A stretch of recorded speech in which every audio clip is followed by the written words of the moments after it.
اعوذ باللہ من الشیطان الرجیم بسم اللہ الرحمن الرحیم رب اشرح لی صدری ویسر لی امری واحلل عقدۃ من لسانی یفقہوا قولی رب یسر ولا تعسر وتمم بالخیر رب یسر ولا تعسر وتمم بالخیر اللہم صلی علی محمد وآل محمد وعجل فرجہم۔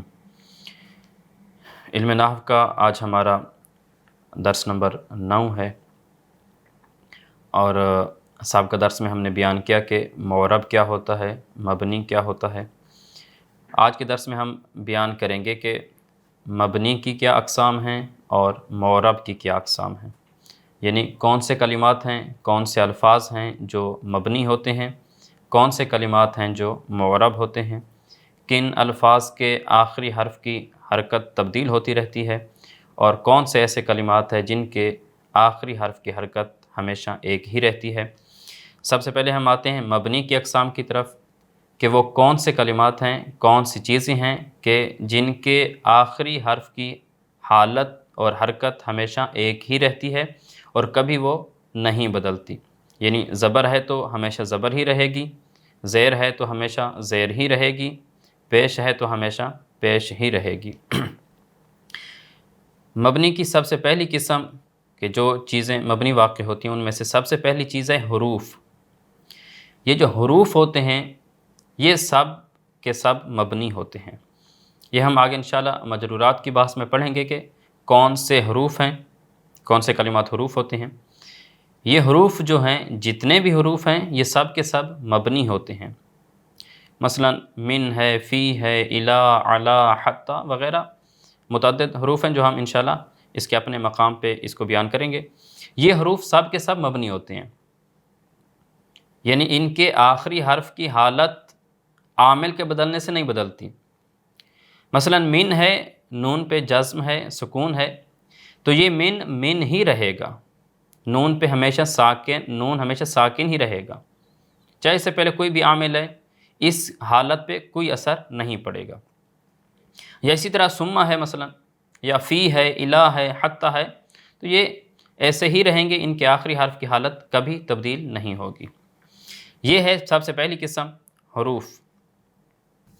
دوسری چیز کہ جو مبنی ہوتی ہے وہ فعل ہے۔ اب اس فعل میں سے کون سے افعال مبنی ہیں، کون سے افعال معرب ہیں، چونکہ فعل کی مختلف اقسام ہیں۔ اب فعل میں سے کون سی قسمیں مبنی ہیں، کون سی قسمیں معرب ہیں، اس کی طرف آتے ہیں۔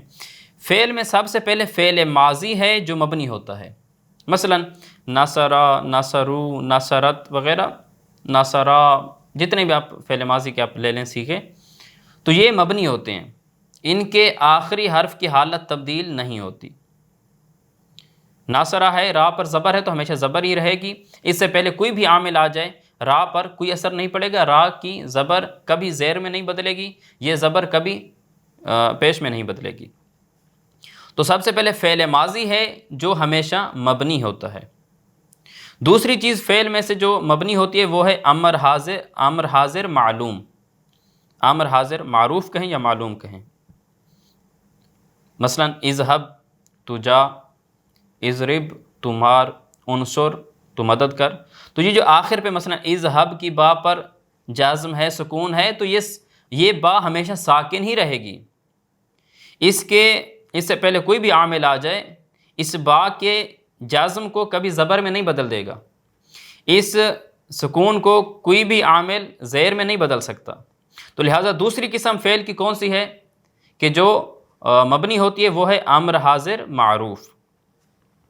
تیسری چیز جو مبنی ہوتی ہے فعل میں سے وہ ہے فعل مضارع، لیکن کب فعل مضارع مبنی ہوگا؟ جب اس کے ساتھ جمع مؤنث کی نون ملے گی، مثلا یذهبن وہ تمام خواتین جاتی ہیں، یا یسمعن وہ تمام خواتین سنتی ہیں، یا ینصرن وہ تمام خواتین مدد کرتی ہیں۔ تو اب یہ جب فعل مضارع کے ساتھ جمع مؤنث کی نون آ جائے تو اس وقت بھی فعل مضارع مبنی ہو جاتا ہے۔ مثلا یذهبن ہے تو با پر جزم ہے، با ساکن ہے، تو یہ جزم، یہ سکون کبھی ختم نہیں ہو سکتا فعل مضارع کے اس صیغے میں کہ جب جمع مؤنث کی نون اس کے ساتھ مل جائے۔ اسی طرح مثلا ینصرنا، را پہ جزم ہے، سکون ہے، تو یہ سکون اور جزم بھی کبھی ختم نہیں ہو سکتا۔ تو یہ تیسری قسم ہے فعل میں سے جو مبنی ہوتی ہے۔ چوتھی قسم فعل میں سے جو مبنی ہوتی ہے وہ ہے وہ فعل مضارع جس کے ساتھ نون تاکید ملی ہوئی ہو۔ مثلا یذهبن، وہ ضرور با ضرور جائے گا یا جاتا ہے۔ اب یہاں پر دیکھیں فعل مضارع مثلا یذهب، وہ جاتا ہے، جب نون تاکید ساتھ ملتی ہے تو اس معنی میں تاکید کا معنی پیدا ہو جاتا ہے۔ یذهب وہ جاتا ہے، یذهبن وہ ضرور با ضرور جائے گا۔ تو اب یہاں پر جب نون تاکید مل جائے فعل مضارع کے ساتھ تو تب بھی فعل مضارع مبنی ہو جاتا ہے۔ مثلا یذهبن ہے تو با پہ زبر ہے تو یہ زبر رہے گی۔ تو لہٰذا فعل میں سے چار چیزیں مبنی ہوئی، کون کون سی؟ فعل ماضی، امر حاضر معروف، فعل مضارع جب اس کے ساتھ جمع مؤنث کی نون ہو، فعل مضارع جب اس کے ساتھ تاکید کی نون ہو۔ تو یہ ہو گئی فعل میں سے وہ چیزیں جو مبنی ہوتی ہیں۔ اب آتے ہیں اسم میں سے کون سی چیزیں ہیں جو مبنی ہوتی ہیں۔ سب سے پہلے ہم نے حرف کو بیان کیا، ہم نے حرف میں کہا کہ تمام کے تمام حروف مبنی ہوتے ہیں۔ پھر فعل میں ہے تو فعل میں سے ہم نے بتایا کہ فعل میں سے چار چیزیں مبنی ہوتی ہیں۔ اب باتیں اسم میں کہ اسم میں کون سی چیزیں مبنی ہوتی ہیں۔ اسم کی دو قسمیں ہوتی ہیں، ایک اسم متمکن ہوتا ہے اور ایک اسم غیر متمکن ہوتا ہے۔ اب اسم کی یہ دوسری جو قسم ہے اسم غیر متمکن، یہ اسم غیر متمکن مبنی ہوتا ہے، اور جو پہلی قسم ہے اسم متمکن وہ معرب ہے، وہ انشاءاللہ اسے بعد میں بیان کرتے ہیں۔ یہ اسم غیر متمکن مبنی ہوتا ہے۔ اسم غیر متمکن کون سا اسم ہوتا ہے؟ اسم غیر متمکن وہ اسم ہوتا ہے جو مبنی الاصل کے مشابہ ہو۔ اب مبنی الاصل کیا ہے؟ مبنی الاصل تین چیزیں ہیں۔ مبنی الاصل کا معنی کیا ہے؟ مبنی الاصل کا معنی یہ ہے کہ جو اصل میں مبنی ہو، یعنی جن کا مبنی ہونا ان کی ذات میں داخل ہو، ان کے وجود میں داخل ہو، ان کی ماہیت اور حقیقت میں داخل ہو مبنی ہونا۔ یعنی جب وہ کلمات بن رہے تھے تو وہ جب بن رہے تھے تو اسی وقت سے ان کے وجود میں مبنی ہونا رکھ دیا گیا تھا۔ وہ کون سی کلمات ہیں، وہ کون سی چیزیں ہیں جو مبنی الاصل ہیں اور ان کا مبنی ہونا ان کے وجود میں داخل ہے؟ وہ کون سی چیزیں ہیں؟ وہ تین چیزیں ہیں۔ یعنی جو اسم غیر متمکن ہے یہ مبنی الاصل میں داخل نہیں ہے بلکہ مبنی الاصل کے مشابہ ہے، یعنی اسم کی ذات میں نہیں ہے کہ وہ مبنی ہو، بلکہ ایک خارجی صفت ہے جو اس پہ طاری ہوتی ہے اور یہ مبنی ہو جاتا ہے۔ جبکہ جو مبنی الاصل ہیں وہ جب سے بننے تھے اس وقت سے مبنی تھے۔ وہ کون سی چیزیں؟ وہ تین چیزیں ہیں، فعل ماضی، امر حاضر معروف اور حروف۔ یہ تین چیزیں ہیں جو مبنی الاصل ہیں۔ یعنی جب فعل ماضی بننا تھا، واضح اور بنانے والے نے جب اسے بنایا تھا تو اس کی فعل ماضی کی ذات میں اس چیز کو رکھا گیا تھا کہ یہ فعل ماضی مبنی ہوگا۔ امر حاضر معروف جب یہ صیغے بن رہے تھے تو ان کی ذات میں تھا کہ یہ مبنی ہوں گے۔ حروف جب بن رہے تھے، جب واضح ہو رہے تھے تو ان کی ذات میں تھا کہ یہ مبنی ہوں گے۔ اس وجہ سے ان تینوں کو مبنی الاصل کہا جاتا ہے۔ یہ جو ہم نے پہلے بھی ان کو بیان کیا شروع میں کہ حروف مبنی ہوتے ہیں، فعل ماضی مبنی ہوتا ہے اور امر حاضر معروف مبنی ہوتا ہے۔ یہ تین چیزیں کیا ہیں کہ ان کی ذات میں ہے کہ یہ مبنی ہوں، ان کی ذات اور حقیقت میں ہے کہ یہ مبنی ہوں۔ جبکہ اسم غیر متمکن جو ہے یہ اس کی ذات میں نہیں ہے کہ یہ مبنی ہو، بلکہ یہ اسم غیر متمکن جب مبنی الاصل یعنی ان تین میں سے کسی کے مشابہ ہوتا ہے تو تب یہ مبنی بن جاتا ہے۔ یعنی حقیقت میں اسم غیر متمکن مبنی نہیں ہے، واضح نے اس لیے واضح نہیں کیا کہ یہ مبنی ہوں، لیکن چونکہ یہ اسم فعل ماضی، امر حاضر معروف یا حروف کے ساتھ مشابہت جب رکھ لیتا ہے یہ اسم غیر متمکن، تو اس شباہت کی بنا پر یہ اسم غیر متمکن بھی کیا ہو جاتا ہے؟ مبنی ہو جاتا ہے۔ مثلا ابھی ہم دیکھتے ہیں کہ اسم غیر متمکن کس طرح مثلا بعض اوقات فعل ماضی کے مشابہ ہو جاتا ہے، کبھی امر حاضر معروف کے مشابہ ہو جاتا ہے، کبھی حروف کے مشابہ ہو جاتا ہے۔ مثلا اسم کبھی فعل ماضی کے مشابہ ہوتا ہے، مثلا ہیہات یہ اسم ہے اور بعدا یہ فعل ہے اور فعل ماضی ہے۔ اب یہ ہیہات اسم غیر اسم بعودہ فعل ماضی کے مشابہ ہو گیا تو ہیہات بھی مبنی ہو گیا۔ اب کس چیز میں مشابہ ہے؟ معنی میں۔ ہیہات کا معنی اور بعودہ کا معنی ایک ہی ہے، یعنی اسم کا معنی اور فعل کا معنی ایک ہی ہے۔ وہ معنی کون سا ہے؟ وہ معنی ہے وہ دور ہوا۔ ہیہات وہ دور ہوا، بعودہ وہ دور ہوا، دونوں کا معنی ایک ہے، تو اس وجہ سے یہ مبنی ہے ہیہات۔ اسی طرح رویدہ اسم ہے، امہل فعل امر حاضر معروف ہے، لیکن ان دونوں کا معنی ایک ہی ہے۔ اب اسم جب امر حاضر معروف یعنی مبنی الاصل کے مشابہ ہوا تو یہ رویدہ اسم بھی مبنی ہو گیا، جس طرح یہ مبنی الاصل یہ مبنی ہے، جس طرح امر حاضر معروف مبنی ہے اسی طرح رویدہ بھی مبنی ہو گیا۔ دونوں کا معنی کیا ہے؟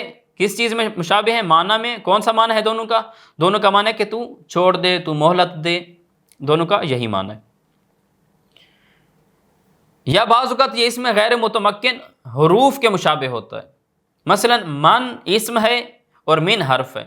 اب یہ اسم اس حرف کے مشابہ ہوا تو یہ مبنی ہو گیا۔ کس چیز میں مشابہ ہیں؟ کہ دونوں کی تعداد ایک ہے، چونکہ ہم نے یہ انشاءاللہ بیان کریں گے کہ اسم علی الاقل اس میں 3 حروف ہوتے ہیں، اسم میں کم از کم 3 حروف کا ہونا ضروری، لیکن چونکہ معنی میں اسم ہے لیکن اس کے اسم ہونے کے باوجود بھی اس میں 2 حرف ہیں اور حروف میں بھی 2 حرف ہیں من میں مثلا، تو یہ اسم بھی مبنی ہو گیا۔ کیوں؟ کیونکہ یہ اسم مبنی الاصل کے مشابہ ہے۔ مبنی الاصل کیا ہے؟ وہ من حرف ہے، تو لہذا المختصر اسم غیر متمکن مبنی الاصل نہیں ہے، حقیقت میں مبنی نہیں ہے، لیکن مبنی الاصل کے مشابہ ہونے کی بنا پر یہ اسم غیر متمکن بھی مبنی ہو جاتا ہے۔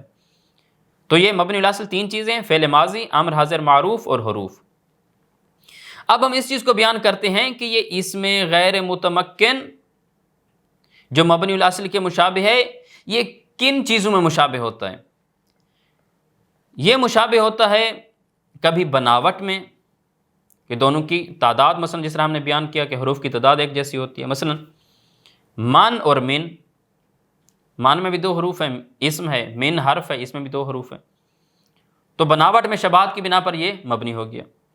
بعض اوقات یہ مبنی ہوتے ہیں معنی میں، یہ مشابہ ہوتے ہیں معنی میں، یعنی اسم فعل کے معنی میں مشابہ ہوتا ہے۔ جیسے ہم نے پہلے بھی مثال بیان کی، ہیہات جو ہے یہ بعودہ فعل ماضی کے مشابہ ہے، ہیہات اسم ہے، بعودہ فعل ماضی ہے، تو یہ اسم جب فعل ماضی کے مشابہ ہوا تو یہ ہیہات اسم بھی مبنی ہو گیا۔ یا یہ معنی ہوتا ہے، یہ مشابہ ہوتا ہے، اس میں غیر متمکن مشابہ ہوتا ہے کس چیز میں؟ حروف کے مشابہ ہوتے ہیں ایک چیز میں۔ وہ کون سی چیز ہے؟ کہ جس طرح ہم نے پہلے بیان کیا تھا شروع میں کہ حروف اپنا معنی دینے میں غیر کا محتاج ہوتے ہیں، حروف اپنا معنی خود بیان نہیں کر سکتے، وہ اسی لیے غیر کے محتاج ہوتے ہیں۔ اسی طرح بعض اسماء بھی ایسے ہیں جو اپنا معنی دینے میں غیر کا محتاج ہوتے ہیں، کسی اور کلمے کا محتاج ہوتے ہیں۔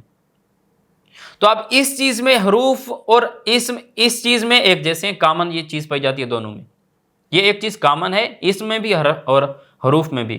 وہ کون سی چیز ہے؟ کہ یہ دونوں اپنا معنی دینے میں، جس طرح حروف اپنا معنی دینے میں غیر کے محتاج ہوتے ہیں، اسی طرح بعض اسماء بھی اپنا معنی دینے میں غیر کا محتاج ہوتے ہیں، تو اس بنا پر یہ والے اسماء بھی حروف مبنی الاصل کے مشابہ ہونے کی بنا پر یہ اسماء بھی مبنی ہو جاتے ہیں۔ مثلا ہم آگے بیان کریں گے کہ اسماء اشارہ، کہ اسماء اشارہ مثلا حاذا اکیلا اپنا معنی نہیں سمجھا سکتا، یہ اسم ہے، اسم اشارہ اسم ہے، لیکن یہ اپنا معنی دینے میں غیر کا محتاج ہے، اپنا معنی خود نہیں سمجھا پا رہا۔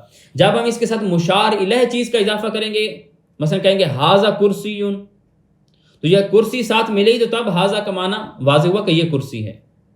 اسی طرح حروف میں بھی ہم نے بیان کیا کہ حروف اپنا معنی دینے میں غیر کا محتاج ہوتے ہیں، کوئی اور چیز ساتھ کوئی اور کلمہ ملتا ہے تو تب اس کا معنی واضح ہوتا ہے۔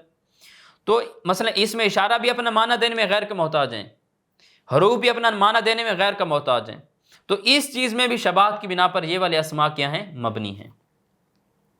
یا آگے بیان کریں گے کہ اسماء موصولہ مثلا ہیں یا اسماء اشارہ ہیں، یہ اپنا معنی دینے میں غیر کا محتاج ہیں، تو اس وجہ سے یہ مبنی ہیں۔ ایک اور وجہ جس کی بنا پر یہ اسماء مبنی ہوتے ہیں وہ کیوں؟ یہ ہم نے مرکب بنائی میں سابقہ دروس میں بیان کیا تھا کہ مرکب بنائی میں کیا ہوتا ہے کہ 2 اسموں میں ایک حرف پوشیدہ ہوتا ہے اور وہ حرف کسی یعنی کلمہ کے جو دو اسم ہیں اس میں دو حصوں پر مشتمل ہے اگر کوئی کلمہ، مثلا احد و عشر ہم نے کہا تھا کہ احد عشر اصل میں احد و عشر تھا، احد واو ہے پھر عشر ہے۔ اب یہ واو جو ہے یہ عشرہ میں ضم ہو گئی، اب عشرہ کے اندر گویا واو پوشیدہ ہے۔ اب یہ احد عشرہ میں عشرہ جو ہے یہ ایک حرف کو شامل ہے، تو عشرہ اس بنا پر یہ مبنی ہے۔ مرکب بنائی میں ہم نے اسے تفصیل سے بیان کیا تھا، تو اس بنا پر بھی احد عشرہ مبنی ہو گیا۔ کیوں؟ کیونکہ اس میں ایک حرف شامل ہے، اس میں ایک حرف پوشیدہ ہے، واو پوشیدہ ہے عشرہ میں۔ یہ ہم نے مرکب بنائی میں واضح تفصیل سے بیان کیا تھا کہ احد عشرہ سے تسعۃ عشرہ تک یہ مرکب بنائی ہے، اور یہ کس طرح مبنی ہے یہ تفصیل سے ہم نے بیان کیا تھا۔ تو آج کے درس میں ہم نے یہ جو اب تک کیا بیان کیا کہ مبنی کی اقسام ہم نے بیان کی، تمام حروف مبنی ہوتے ہیں۔ فعل میں سے کون سی چیزیں مبنی ہیں؟ ماضی، امر حاضر معروف، فعل مضارع جب جمع مؤنث کی نون ہو، فعل ماضی جب نون تاکید کے ساتھ، فعل مضارع جب اس کے ساتھ تاکید کی نون ہو، اور اس میں غیر متمکن جو مبنی الاصل کے مشابہ ہوتا ہے۔ اور مبنی الاصل کیا ہے؟ تین چیزیں ہیں، فعل ماضی، امر حاضر معروف اور حروف۔ اور اسی طرح ہم نے بتایا کہ اس میں غیر متمکن جو ہے اس میں یہ جو مبنی الاصل کے مشابہ ہوتا ہے یہ تین چیزوں میں ہوتا ہے، بناوٹ میں، معنی میں، اور جس طرح حرف اپنا معنی دینے میں غیر کا محتاج ہوتا ہے، اسی طرح بعض اسماء بھی اپنا معنی دینے میں غیر کا محتاج ہیں۔ یہ تین چیزوں میں جو اسماء ہیں وہ ان مبنی الاصل، اس میں غیر متمکن مبنی الاصل کے مشابہ ہوتا ہے۔ اب دیکھتے ہیں کہ معرب کون کون سی چیزیں ہیں۔ معرب دو چیزیں ہیں، فعل مضارع جو نون تانیث اور نون تاکید سے خالی ہو۔ فعل مضارع میں مبنی میں ہم نے بتایا کہ دو صورتوں میں فعل مضارع مبنی ہوتا ہے، کب؟ جب جمع مؤنث کی نون ساتھ ملی ہو یا نون تاکید ملی ہو تو تب فعل مضارع مبنی ہوتا ہے۔ اگر فعل مضارع میں جمع مؤنث کی نون بھی نہیں ہے، فعل مضارع کی نون تاکید کی نون بھی نہیں ہے، تو پھر کیا ہو جاتا ہے؟ فعل مضارع معرب ہو جاتا ہے۔ تو لہٰذا مثلا یضرب ہے، اب یضرب نون جمع مؤنث کی بھی نون نہیں ہے اس کے ساتھ، اور جو تاکید کی نون ہے وہ بھی اس کے ساتھ نہیں ہے، تو اس کا مطلب ہے کہ یضرب یہ کیا ہے؟ معرب ہے۔ اب اس کا کیا ہوگا کہ با پر جو پیش ہے یہ پیش بدل سکتی ہے، اس پہ زبر بھی آ سکتی ہے، اس پہ بعض کا زبر آ جائے گی، بعض کا اس پہ سکون آ جاتا ہے۔ مثلا لم یضرب، یضربو میں با پر پیش تھی، لیکن اب لم یضرب میں با پر سکون آ گیا، جزم آ گئی۔ ان یضربا میں با پر زبر آ گئی، تو اس کا مطلب کیا ہے کہ یہ فعل مضارع جب نون تانیث سے خالی ہو، نون تاکید سے خالی ہو، تو پھر فعل مضارع معرب ہوتا ہے۔ اور اس میں متمکن یہ بھی معرب ہوتا ہے۔ اس میں متمکن کیا ہوتا ہے؟ وہ اسم جو مبنی الاصل کے مشابہ نہ ہو۔ اسم کے ہم نے شروع میں دو قسمیں بیان کی کہ اسم یا غیر متمکن ہوتا ہے یا متمکن ہوتا ہے۔ غیر متمکن مبنی ہے، متمکن کیا ہے؟ معرب ہے۔ اب اس متمکن کو متمکن کیوں کہتے ہیں اور غیر متمکن کو غیر متمکن کیوں کہتے ہیں؟ کیونکہ متمکن کا معنی ہوتا ہے جگہ دینا کسی چیز کو، چونکہ اس میں متمکن معرب ہے، یہ آپ نے آخری حرف اس میں جو ہوتا ہے یہ اعراب کو جگہ دیتا ہے کہ اعراب بدل سکے، حالت بدل سکے، حرکت بدل سکے۔ زبر زیر کو جگہ دیتی ہے، زیر پیش کو جگہ دیتی ہے، تو چونکہ جگہ اس میں متمکن معرب ہوتا ہے، یہ حرکات کو جگہ دیتا ہے، تو اس وجہ سے ایسے اسم کو اس میں متمکن کہا جاتا ہے، جو معرب ہوتا ہے اسے اس میں متمکن کہا جاتا ہے۔ اور غیر متمکن چونکہ جگہ نہیں دیتا حرکات اور اعراب اور حالات کو، تو اس وجہ سے اسے غیر متمکن کہا جاتا ہے۔ مثلا زید ہے، زیدن، یہ کیا ہے؟ اس میں متمکن ہے، یہ اعراب کو جگہ دیتا ہے۔ جیسے جاء زیدن، رأیت زیدن، مررت بزیدن۔ جاء زیدن، زید آیا، رأیت زیدن، میں نے زید کو دیکھا، مررت بزیدن، میں زید کے پاس سے گزرا۔ اب زید کی دال پہ کبھی دو پیش ہے، کبھی دو زبر ہے، کبھی دو زیر ہے، تو اس کا مطلب کیا ہے؟ یہ اسم متمکن ہے، اور یہ مبنی الاصل کے مشابہ بھی نہیں ہے، یعنی نہ فعل ماضی کے مشابہ ہے، نہ امر حاضر معروف کے مشابہ ہے، اور نہ ہی حروف کے مشابہ ہے، تو اس بنا پر یہ معرب ہے۔ یہ ان مثالوں میں زید معرب ہے۔ تو لہٰذا معرب کی دو قسمیں ہوئی، یعنی فعل مضارع بھی معرب ہے جب اس کے ساتھ جمع مؤنث کی نون نہ ہو اور نون تاکید بھی نہ ہو، اور اس میں متمکن بھی کیا ہوتا ہے؟ معرب ہوتا ہے۔ تو اب ہم آتے ہیں کتاب کی عبارت کی طرف، وہاں پر ان مطالب کی تطبیق کرتے ہیں، اور یہ تمام مطالب دیکھتے ہیں کہ کتاب میں موجود ہیں یا نہیں ہیں۔ بسم اللہ الرحمن الرحیم۔ مبنی و معرب کی اقسام۔ تمام اسموں میں صرف اسم غیر متمکن مبنی ہے، یعنی اسم کی ہم نے دو قسمیں بیان کی، اسم یا متمکن ہوتا ہے یا غیر متمکن۔ جو اس میں غیر متمکن ہے وہ مبنی ہوتا ہے۔ اور افعال میں فعل ماضی، امر حاضر معروف اور فعل مضارع جس میں نون جمع مؤنث اور نون تاکید ہو تو یہ کیا ہوتے ہیں، یہ بھی مبنی ہیں۔ اور اس کے علاوہ تمام حروف بھی مبنی ہیں، جیسا کہ ہم نے پہلے یہ بیان کر دیا۔ اس میں متمکن معرب ہے، یعنی جو مبنی الاصل کے مشابہ نہیں ہوتا، بشرطی کے ترکیب میں واقع ہو، ورنہ بلا ترکیب کے مبنی ہوگا۔ یعنی اس میں متمکن کب معرب ہوتا ہے؟ جب وہ ترکیب میں واقع ہوگا، یعنی جاء زید جملے میں واقع ہے، زید جملے میں واقع اس لیے معرب ہے۔ اگر جاء زید تنہا زید ہو، کسی جملہ کلام سینٹینس فکرے میں نہ آئے زید، الگ زید کو دیکھیں تو یہ زید کیا ہوگا؟ یہ زید مبنی ہوگا۔ لیکن یہی زید جب جملے میں استعمال ہوگا، کسی ترکیب میں آئے گا، کسی سینٹینس اور فکرے میں آئے گا تو یہ زید کیا بن جائے گا؟ معرب بن جائے گا۔ لہٰذا تنہا اس میں متمکن جو ہے وہ مبنی ہوتا ہے، لیکن جب وہ کسی ترکیب اور جملے میں آتا ہے تو وہ معرب بن جاتا ہے۔ متمکن، اس اسم کو متمکن اس لیے کہتے ہیں کہ تمکن کے معنی ہے جگہ دینا، اور چونکہ یہ اسم اعراب کو جگہ دیتا ہے اس لیے اس کو متمکن کہتے ہیں۔ اور یہ مبنی الاصل کے مشابہ بھی نہیں ہوتا، جبکہ اس میں غیر متمکن کیا ہوتا ہے؟ مبنی الاصل کے مشابہ ہوتا ہے۔ اور دوسری چیز جو معرب ہوتی ہے وہ کون سی چیز ہے؟ فعل مضارع معرب ہے بشرطی کہ نون جمع مؤنث اور نون تاکید سے خالی ہو، تو تبھی فعل مضارع معرب ہوتا ہے اور اس کے آخری حرف کی حرکت تبدیل ہو سکتی ہے۔ بس ان دو قسموں کے علاوہ اور معرب نہیں ہوتا، یعنی ایک تو وہ اسم جو مبنی الاصل کے مشابہ نہ ہو، یعنی اس میں متمکن، اور ایک فعل مضارع جو نون جمع مؤنث اور نون تاکید سے خالی ہو۔ یہ دو چیزیں کیا ہوتی ہیں؟ معرب ہیں۔ ان کے علاوہ تمام حروف بھی مبنی ہیں، اس میں غیر متمکن بھی مبنی ہے، اور فعل ماضی، امر حاضر معروف، جمع مؤنث کی نون جب فعل مضارع کے ساتھ آ جائے، تاکید کی نون جب فعل مضارع کے ساتھ آ جائے تو تب بھی یہ فعل مضارع مبنی ہو جاتا ہے۔ اس میں غیر متمکن وہ اسم ہے جو مبنی الاصل کے مشابہ ہو۔ مبنی الاصل تین ہیں: فعل ماضی، امر حاضر معروف، تمام حروف۔ اور یہ مشابہ کئی طرح سے ہوتی ہے، یہ مشابہت کئی طرح سے ہوتی ہے۔ یا تو اسم میں مبنی الاصل کے معنی پائے جائیں، جیسے آئینہ میں حمزہ استفہام کے معنی پائے جاتے ہیں۔ آئینہ اسم ہے، حمزہ استفہام حرف ہے، تو دونوں کا معنی ایک ہی ہے، کہاں، یا جو استفہام کیا جاتا ہے، کسی سے سوال پوچھا جاتا ہے۔ آئینہ حمزہ استفہام کے معنی میں، آئینہ میں حمزہ استفہام کا معنی پایا جاتا ہے، اور حمزہ استفہام حرف ہے اور حرف مبنی الاصل ہوتا ہے۔ اسی طرح ہیہاتہ میں ماضی کا معنی ہے اور وہ کیا ہے؟ بعودہ۔ رویدہ میں امر حاضر کا معنی ہے اور وہ ہے امہل۔ اور ماضی، ہیہاتہ میں ماضی کا معنی ہے یعنی بعودہ، وہ بعودہ مبنی الاصل ہے۔ رویدہ میں امہل کا معنی ہے، امہل امر ہے اور امر حاضر معروف مبنی الاصل ہے۔ یا اور شباہت کیا ہوتی ہے؟ یا جیسے حرف محتاج ہوتا ہے اپنا معنی دینے میں غیر کا، اسی طرح بعض اوقات اسم بھی اپنا معنی دینے میں غیر کا محتاج ہوتا ہے۔ یا جیسے حرف محتاج ہوتا ہے ایسے ہی اس میں غیر متمکن میں بھی احتیاج پائی جاتی ہے، جیسے اسماء موصولہ، اسماء اشارہ، یہ آگے اس کی انشاءاللہ وضاحت بیان کریں گے اگلے دروس میں۔ اسماء موصولہ اپنا معنی دینے میں صلہ کا محتاج ہے، اسماء اشارہ اپنا معنی دینے میں مشار الیہ کا محتاج ہے۔ یا اور کس وجہ سے یہ اس میں غیر متمکن مبنی ہوتا ہے؟ یا اس میں غیر متمکن میں تین حروف سے کم ہوں، جیسے من، ذا، یا اس کا کوئی حصہ، یہ من، ذا، اس میں دونوں میں دو حرف ہیں تو یہ مبنی ہیں۔ یا کس وجہ سے مبنی ہوتا ہے اس میں غیر متمکن؟ اس وجہ سے کہ اس کا کوئی حصہ حرف کو شامل ہو، جیسے احد عشرہ اصل میں احدون و عشرون تھا، اب چونکہ عشرہ جو ہے یہ واو کو شامل ہے تو اس وجہ سے یہ اسم کیا ہو گیا؟ مبنی ہو گیا۔